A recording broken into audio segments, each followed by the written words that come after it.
Laura, despite the fact that you've been thin most of your life, you have struggled with weight and food-related issues. Do you mind to share a bit about that?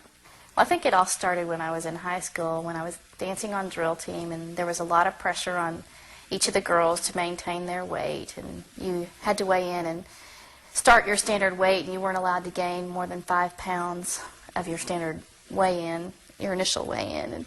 And I look back and I think how unrealistic that was, and I think of all the times that we would be worried about weighing in on Thursdays or Fridays so that we could dance Saturday at the game. And then we would leave practice and go to the local 7-Eleven and load up with a Slurpee and candy bars and stuff. But I just look back and think how horrible that was to place pressure on girls at such a young age to have to be so thin. And that's the first time I remember being concerned about my weight. I wasn't fat at all, but image-wise, I felt like I was, just because there was that expectation that I couldn't gain more than 5 pounds. So, I did that through my junior year of high school. Then my family moved, and I went to a different place and joined a different drill team, and didn't have the same expectations, and just kind of forgot about it. And weight didn't seem to be an issue then. And then I went to college and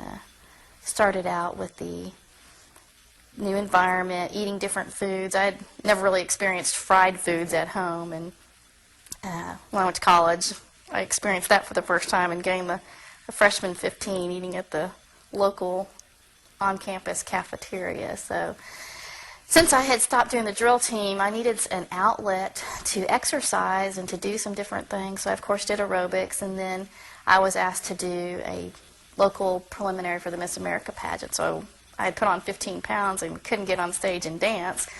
So my mother, in an effort to help me, said, "Why don't we get you some diet pills? And you can lose some weight doing that." Of course, it sounded good at the time, and I look back now and I think, wow, I cannot believe that I was a freshman in college taking diet pills, and it seemed okay. There didn't seem to be anything wrong with that, and I just think that had a lot to do with when it became an issue, how much I weighed and what I looked like, and was I thin? Could I still fit in my clothes? And it was difficult.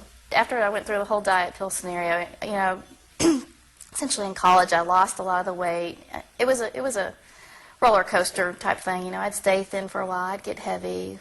I, of course, did that pageant, and then once the pageant was over, there was no pressure on me anymore to stay thin, so I, of course, regained the weight. And by the time I was a senior in college, I was ready to do something. So my father had also been to Diet Center and had been successful at losing weight, so I started out in college by going to the local Diet Center to see if I could lose weight. And at that time, I lived in the sorority house, and so I could fix my own foods, and it was really somewhat embarrassing in some ways because, all the girls were eating their regular meals, and here I was going and fixing my tofu strawberry shakes and bland chicken and everything. But I got down to 102, which is the least amount of weight I've ever weighed, and thought I looked great. But hindsight, looking back, I look at the pictures and I think I was just so thin, and I thought I was so perfect. But the reality was I was not taking care of myself. I remember not even having the normal cycle that a girl would have. It totally stopped, and I didn't think there was anything wrong with that. And so it became a big issue